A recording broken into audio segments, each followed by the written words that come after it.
بسم اللہ الرحمن الرحیم۔ ایک دفعہ سلطان صلاح الدین ایوبی رحمۃ اللہ علیہ اپنے عربی نسل کے تیز رفتار گھوڑے پر سوار جا رہے تھے۔ وہ سفر سلطان صلاح الدین ایوبی رحمۃ اللہ علیہ کا کافی طویل اور لمبا سفر تھا، کیونکہ وہ سفر سلطان صلاح الدین ایوبی رحمۃ اللہ علیہ ایک بزرگ شیخ سے ملنے کے لیے کر رہے تھے۔ جب سلطان صلاح الدین ایوبی رحمۃ اللہ علیہ بادشاہ رینالڈ کے ساتھ امن معاہدہ کرنے لگے تو اس سے پہلے ایک بزرگ جو کہ ایک خفیہ غار میں رہتے تھے اور سلطان صلاح الدین ایوبی رحمۃ اللہ علیہ کو مشکل وقت میں رہنمائی کرتے تھے، اس کا پیغام سلطان کے پاس پہنچا۔ شیخ محترم کو بھی اس بات کی خبر لگ چکی تھی کہ سلطان صلاح الدین ایوبی رحمۃ اللہ علیہ بادشاہ رینالڈ کے ساتھ جنگ بندی کا معاہدہ کرنے والے ہیں، لہٰذا جیسے ہی سلطان صلاح الدین ایوبی رحمۃ اللہ علیہ نے اس شیخ محترم کا پیغام سنا تو اگلی صبح اپنے عربی نسل کے تیز رفتار گھوڑے پر سوار ہوئے اور اپنی منزل کی طرف روانہ ہو گئے۔ سلطان صلاح الدین ایوبی رحمۃ اللہ علیہ اپنے گھوڑے پر سوار جا رہے تھے کہ سلطان صلاح الدین ایوبی رحمۃ اللہ علیہ کا گزر ایک ایسی جگہ سے ہوا جہاں سلطان صلاح الدین ایوبی رحمۃ اللہ علیہ نے ایک بہت بڑی مسجد دیکھی، لیکن وہ مسجد بالکل سنسان اور ویران تھی۔ اس مسجد کی حلیے اور ارد گرد کے حالات کو دیکھ کر سلطان کو ایسا لگا کہ اس مسجد میں کئی سالوں سے کسی مسلمان نے قدم بھی نہیں رکھا، کیونکہ ظہر کا وقت تھا مگر ایک بھی نمازی دکھائی نہیں دے رہا تھا۔ سلطان صلاح الدین ایوبی رحمۃ اللہ علیہ اپنے گھوڑے سے اترے، مسجد کے ساتھ میں بنے ہوئے کنویں پر گئے، وہاں جا کر ایک لوٹا پانی کا نکالا، پانی پیا اور وضو کر کے مسجد میں نماز ادا کی، اور نماز ادا کرنے کے بعد مسجد کے صحن میں آئے تو ادھر ادھر دیکھنے لگے۔ سلطان بڑے حیران تھے کہ اتنی بڑی مسجد اور ارد گرد بہت آبادی بھی ہے، لیکن آخر یہ مسجد ویران کیوں پڑی ہوئی ہے؟ یہ بات سلطان صلاح الدین ایوبی رحمۃ اللہ علیہ کو بہت پریشان کر رہی تھی۔ سلطان صلاح الدین ایوبی رحمۃ اللہ علیہ اپنے گھوڑے پر سوار ہوئے اور آہستہ آہستہ چلنے لگے تو اتنے میں سلطان صلاح الدین ایوبی رحمۃ اللہ علیہ کی نظر ایک کسان پر پڑی جو کھیتوں میں بنی کنویں سے پانی نکال کر اپنے فصلوں میں ڈال رہا تھا۔ سلطان اس کے پاس گئے اور کہا، اے بزرگ،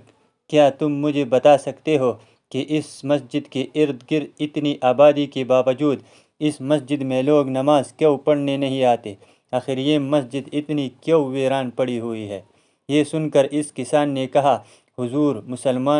مسلمانوں کے ایمان کمزور ہو چکی ہے اور موت کو اپنے سامنے دیکھنے کے بعد لوگ اس مسجد میں داخل نہیں ہوتے۔ لوگوں کے اندر اتنا مضبوط ایمان نہیں کہ موت کو سامنے دیکھ کر اس مسجد میں نماز پڑھنے کے لیے جائے۔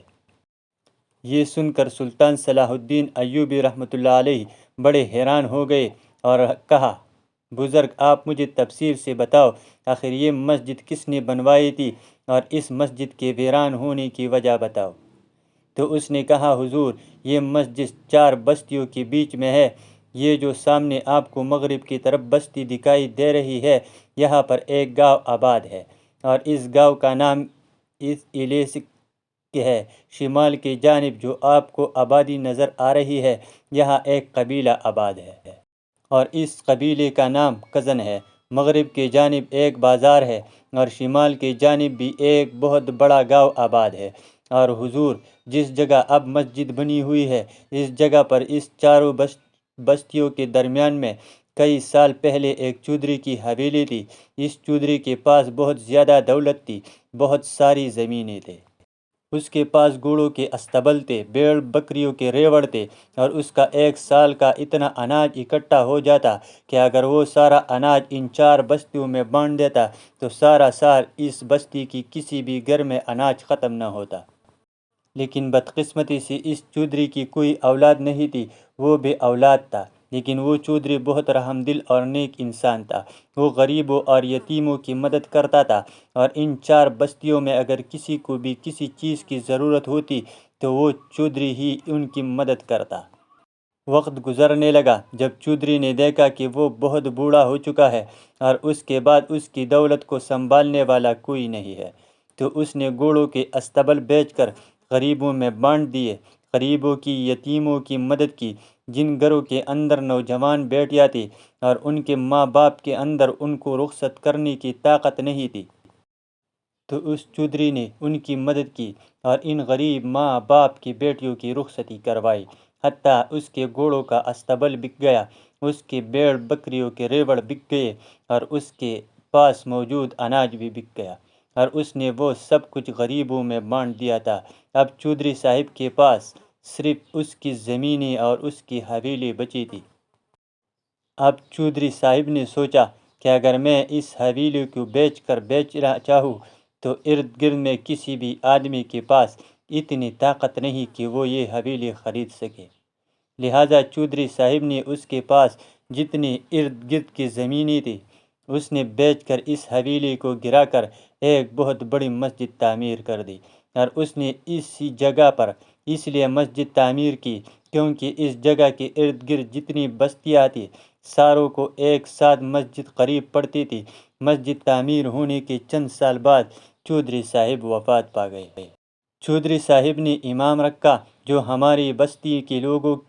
کے بچوں کو تعلیم بھی دیتا اور ہمارے لوگوں کو اسلام کی دینی تعلیم کے بارے میں بھی آگاہ کرتا۔ حضور، اس جگہ پر مسجد تعمیر ہونے سے پہلے اور امام صاحب سے پہلے لوگوں کے درمیان بہت جھگڑے ہوتے، حتیٰ کہ لوگ ایک دوسرے کو قتل کرنے پر آ جاتے، لیکن اس مسجد تعمیر ہونے کے بعد ہماری بستی کے ارد گرد کے اکثر لوگ 5 وقت کی نماز ادا کرتے، امام صاحب کی باتیں بڑی دلچسپی سے سنتے، اور ان بستیوں میں جتنے بھی چھوٹے چھوٹے بچے تھے وہ قرآن پاک پڑھنے لگے، اور یہ لوگ بہت خوشحال ہو گئے تھے، اور امام صاحب کی بار بار سمجھانے کی وجہ سے اب یہاں کے لوگ آپس میں جھگڑا نہیں کرتے تھے۔ لیکن حضور، چودھری صاحب کی وفات کے چند سال بعد مسجد میں ایک ایسا حادثہ پیش آیا جس کے بعد اس حادثے نے اس مسجد کو ویران کر کے رکھ دیا تھا۔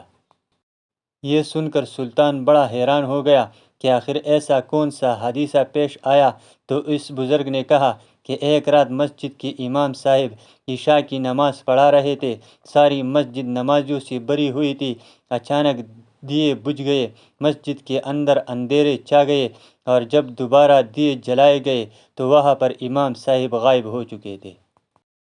لوگوں نے تلاش کرنے کی پوری کوشش کی، حتیٰ کہ امام صاحب کے ایک بال کا بھی پتہ نہ چلا۔ یہ سن کر سلطان صلاح الدین ایوبی رحمۃ اللہ علیہ بڑے حیران ہو گئے کہ آخر امام صاحب کہاں غائب ہو سکتے تھے، کیا بستی کے لوگوں نے اسے تلاش نہیں کیا؟ تو انہوں نے کہا، حضور، وہ امام صاحب ان بستی والوں کے لیے بہت بڑا سہارا تھا، جو اس مسجد کو کئی سالوں میں امامت کرا کے آ رہے تھے، لہٰذا بستی والوں نے دن رات امام صاحب کو تلاش کرنے کی کوشش کی، لیکن امام صاحب کا پتہ نہ چلا۔ اس کے بعد بستی والوں نے ساتھ والے گاؤں سے ایک اور امام صاحب کو لے آئے، اور وہ اب اس مسجد میں امامت کر رہے تھے، لیکن پھر چند دن گزرے کہ پھر اسی طرح عشاء کی نماز کے وقت اندھیرا چھا گیا، اور جب اندھیرا ختم ہوا،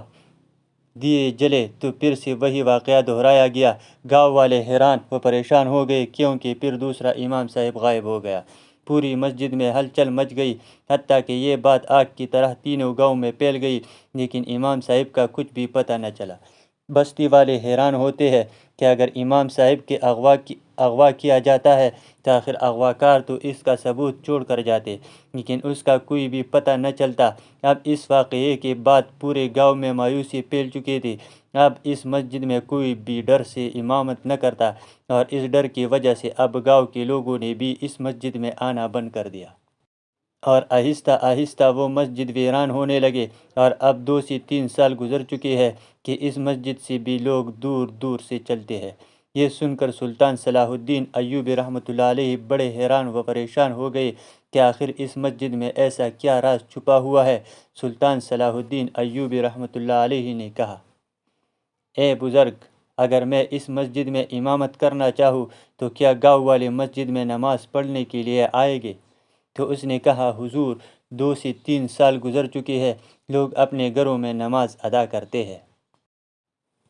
لیکن اگر انہیں یہ خبر دی جائے کہ یہ سب کچھ جاننے کے باوجود بھی اس مسجد میں پھر سے امام امامت کرنے لگا ہے تو ہو سکتا ہے کہ لوگ آنا شروع ہو جائے۔ سلطان صلاح الدین ایوبی رحمۃ اللہ علیہ نے کہا کہ آپ سے اس مسجد میں امامت کراؤں گا، تم جا کر بستی کی ہر گھر میں یہ خبر بتا دو تاکہ بستی کی جتنے بھی بوڑھے بزرگ بچے ہیں وہ مسجد میں نماز پڑھنے کے لیے آ سکے۔ اس کسان نے کہا، حضور آپ مسافر ہیں، پتہ نہیں آپ کہاں سے آ رہے ہیں اور کہاں جانے والے ہیں، لیکن آپ ان بستی والوں کے خاطر اپنی جان کو کیوں قربان کرنا چاہتے ہیں؟ ہو سکتا ہے کہ آپ کے ساتھ بھی وہی حادثہ ہو جائے، آپ کی بیوی بچوں کا کیا ہوگا؟ اور یہ بھی ان کو معلوم نہیں ہوگا کہ آپ کہاں گئے ہیں۔ یہ سن کر سلطان صلاح الدین ایوبی رحمۃ اللہ علیہ نے کہا، تم میری جان کی پرواہ نہ کرو، اب اس رات سے میں پردہ اٹھا کر رہوں گا کہ آخر اس مسجد میں امام مسجد کہاں غائب ہو جاتا ہے۔ سلطان صلاح الدین ایوبی رحمۃ اللہ علیہ اس مسجد کی طرف روانہ ہو گئے۔ شام کا وقت ہو رہا تھا۔ سلطان صلاح الدین ایوبی رحمۃ اللہ علیہ نے دیکھا کہ بستی کے 5-6 بزرگ اس مسجد میں داخل ہوئے اور سلطان صلاح الدین ایوبی رحمۃ اللہ علیہ کو تنبیہ کرنے لگے کہ اے نوجوان، تم یہ حرکت نہ کرو، اس سے تمہاری جان بھی جا سکتی ہے۔ سلطان نے کہا، اگر میرے پیچھے نماز پڑھنے کے لیے تیار رہو تو میں ضرور امامت کروں گا۔ بزرگ تیار ہو گئے۔ سلطان صلاح الدین ایوبی رحمۃ اللہ علیہ نے مغرب کی نماز ادا کی۔ نماز ادا کرنے کے بعد سلطان کے لیے کھانا لایا گیا۔ سلطان نے کھانا کھایا اور اس کے بعد قرآن پاک کی تلاوت میں بیٹھ گئے۔ عشاء کی نماز کا وقت ہوا۔ سلطان صلاح الدین ایوبی رحمۃ اللہ علیہ نے اذان دی۔ اذان دینے کے بعد مسجد میں بہت سارے لوگ جمع ہو گئے۔ کچھ لوگوں کے دل میں مسجد میں باجماعت نماز پڑھنے کا شوق تھا، تو کچھ لوگوں کی دلوں میں یہ تجسس تھا کہ آخر یہ سب کچھ جاننے کے باوجود مسجد میں ایسا کون بہادر انسان ہے جو اب بھی امامت کرنے کی جرأت کر رہا ہے۔ سلطان صلاح الدین ایوبی رحمۃ اللہ علیہ نے عشاء کی نماز کی جماعت شروع کرائی۔ اب سلطان دوسری رکعت میں گئے تھے، پھر سے وہی واقعہ دہرایا گیا۔ اچانک دیے بجھ گئے اور جیسے ہی دیے جلائے گئے تو امام وہاں سے غائب تھا۔ پھر سے مسجد میں ہلچل مچ گئی اور لوگ ایک دوسرے سے کہنے لگے کہ ہم نے اس نوجوان کو کہا تھا کہ تم اپنی جان کو خطرے میں نہ ڈالو۔ اب اس مسجد میں بہت سارے لوگ جمع ہو چکے تھے۔ لوگ ایک دوسرے کو کہہ رہے تھے کہ وہ ایک مسافر تھا اور اس نے مسجد کو آباد کرنے کی خاطر اپنی جان کو داؤ پر ڈالا، لہٰذا ہمیں اس آدمی کو ضرور تلاش کرنا چاہیے۔ وہ لوگ ابھی باتیں کر رہے تھے کہ اتنے میں جہاں سلطان صلاح الدین ایوبی رحمۃ اللہ علیہ کا امامت کے لیے مصلی بچھایا گیا تھا وہ جگہ ہلنے لگی۔ لوگ ڈر گئے کہ آخر اس مصلی کے نیچے کیا ہے۔ اتنے میں نیچے سے ایک دروازہ کھلا، وہ اصل میں ایک سرنگ تھی۔ اس سرنگ میں سلطان صلاح الدین ایوبی رحمۃ اللہ علیہ باہر نکلے۔ یہ دیکھ کر وہ بستی والے بہت ڈر گئے۔ اتنے میں سلطان صلاح الدین ایوبی رحمۃ اللہ علیہ ایک آدمی کو گریبان سے پکڑتے ہوئے اوپر کھینچ کر لائے۔ بستی کے لوگ سلطان کو عجیب و غریب نظروں سے دیکھ رہے تھے اور سوچ رہے تھے کہ آخر یہ سرنگ کہاں سے آ گئی، اور اس سرنگ کے بارے میں کسی کو نہیں پتہ تھا۔ جب سلطان صلاح الدین ایوبی رحمۃ اللہ علیہ باہر نکلے تو لوگوں نے کہا، حضور یہ سب کیا ماجرا ہے، کیا آپ ہمیں بتا سکتے ہیں؟ تو سلطان صلاح الدین ایوبی رحمۃ اللہ علیہ نے کہا، اب اس رات سے پردہ اٹھ چکا ہے۔ تو گاؤں والوں نے کہا، حضور آخر ایسا کیا ہوتا تھا کہ امام صاحب غائب ہو جاتا، لیکن آپ خوش نصیب ہے کہ آپ صحیح سلامت واپس آ گئے۔ تو سلطان صلاح الدین ایوبی رحمۃ اللہ علیہ نے کہا، یہ آدمی بادشاہ رینالڈ کا ایک جاسوس ہے۔ جب بادشاہ رینالڈ کو خبر ملی کہ یہ علاقہ سرحدی علاقہ ہے اور بادشاہ جانتا تھا کہ اگر لوگ اسی طرح مسجد میں 5 وقت کی نماز ادا کرتے رہے، ان کے بچے دینی تعلیم حاصل کرتے رہے تو یہ لوگ بہت بہادر اور طاقتور ہو جائیں گے۔ لہٰذا اس نے مسجد کو ویران کرنے کے لیے اس کے نیچے ایک سرنگ بنوائی ہوئی تھی، اور جو بھی مسجد کا امام امامت کرتا تو رات کے اندھیرے میں اس کے نیچے سے دروازہ کھولا جاتا، اور دروازہ کھلتے ہی وہ امام سرنگ میں جا گرتا، اور اس کے نیچے موجود بادشاہ رینالڈ کا یہ جاسوس اس کو قتل کر دیتا، لیکن میں جانتا تھا کہ میرے ساتھ بھی کچھ ایسا ضرور ہوگا، لہٰذا میں پوری طرح ہوشیار تھا۔ میں نے جیسی ہی امامت کرائی تو دوسری رکعت میں جاتی ہی اندھیرا چھا گیا اور اچانک سے نیچے دروازہ کھلا اور میں نیچے گر گیا، اور فوراً اس آدمی نے مجھ پر حملہ کیا، لیکن میں نے اس کے حملے کا جواب اپنی تلوار سے دیا، اور میں نے تلوار نکال کر اس کی گردن پر رکھ دی، اور جب میں نے اس کو مارنے کی دھمکی دی تو اس نے سارے راز اگل دیے اور بتایا کہ جب بھی کوئی امام اس مسجد میں امامت کراتا تو عشاء کی نماز کے وقت ہم اس کو نیچے کھینچ لیتے اور اس کو مار دیتے، اور اسی ڈر کی وجہ سے اب اس مسجد میں کوئی امامت نہیں کراتا تھا، اور یہ مسجد اتنی سالوں سے ویران پڑی ہوئی تھی۔ جب یہ سارا ماجرا ایک گاؤں کے بوڑھے آدمی نے دیکھا تو اس نے کہا کہ تم سے پہلے 3 امام اس مسجد میں امامت کرتے ہوئے اپنی جان گنوا بیٹھے، لیکن کسی میں اتنی جرأت نہ ہوئی کہ وہ اس راز کے بارے میں پتہ لگا سکے۔ آپ واحد نوجوان ہیں کہ آپ اس بستی کی نہ ہوتے ہوئے تم نے اس بستی اور مسجد کے خاطر اپنی جان کو خطرے میں ڈالا، اور تم نے دشمن کو بل سے نکال ڈالا، لہٰذا تم کوئی عام آدمی نہیں ہو، بتاؤ تم کون ہو؟ تو صلاح الدین ایوبی رحمۃ اللہ علیہ نے کہا، تم نے درست فرمایا، میں اس سلطنت کا سلطان صلاح الدین ایوبی ہوں۔ جب یہ بات ان گاؤں کے لوگوں نے سنی تو وہ حیران و پریشان ہو گئے اور سلطان صلاح الدین ایوبی رحمۃ اللہ علیہ کا شکریہ ادا کرنے لگے، اور اس کے بعد اسی گاؤں میں ایک شہر کے مدرسے سے پڑھ کر آنے والا نوجوان اس مسجد کا امام بن گیا، اور وہ مسجد پہلے کی طرح آباد ہو گئے، اور اب اس مسجد میں پورے گاؤں کے لوگ نمازیں پڑھنے لگے، اور سلطان صلاح الدین ایوبی رحمۃ اللہ علیہ نے اپنی جان پر کھیل کر اپنی عقل مندی سے اس مسجد میں چھپے اس راز سے پردہ اٹھا دیا اور اس گاؤں کی اتنی بڑی مشکل سے نکال دیا۔ اور کہتے ہیں کہ پھر اس سلطان صلاح الدین ایوبی رحمۃ اللہ علیہ نے رینال بادشاہ کے اس جاسوس کو اپنی گھوڑی کے پیچھے گھسیٹتے ہوئے اپنے محل میں لیے گئے تھے، اور اس کا سر کاٹ کر محل کے دروازے پر لٹکا دیا گیا تھا، اور ہر ایک آدمی کو بتایا گیا کہ اس کافر نے مسجد کو ویران کرنے کے لیے کس طرح کا گھٹیا کھیل کھیلا تھا، اور اسی طرح سلطان صلاح الدین ایوبی رحمۃ اللہ علیہ نے اپنی عقل مندی سے رینال بادشاہ کے اتنے بڑے منصوبے کو خاک میں ملا ڈالا۔ اور بہت سی روایات میں یہ بھی ملتا ہے کہ معاہدے کے وقت سلطان صلاح الدین ایوبی رحمۃ اللہ علیہ نے رینال بادشاہ کو اس پادری کا سر تحفے میں دیا تھا، اور میز پر اس کٹے ہوئے سر کو دیکھ کر رینال بادشاہ کا چہرہ دیکھنے کے قابل تھا، جس کو دیکھنے کے لیے سلطان صلاح الدین ایوبی رحمۃ اللہ علیہ نے ایک ایک پل کا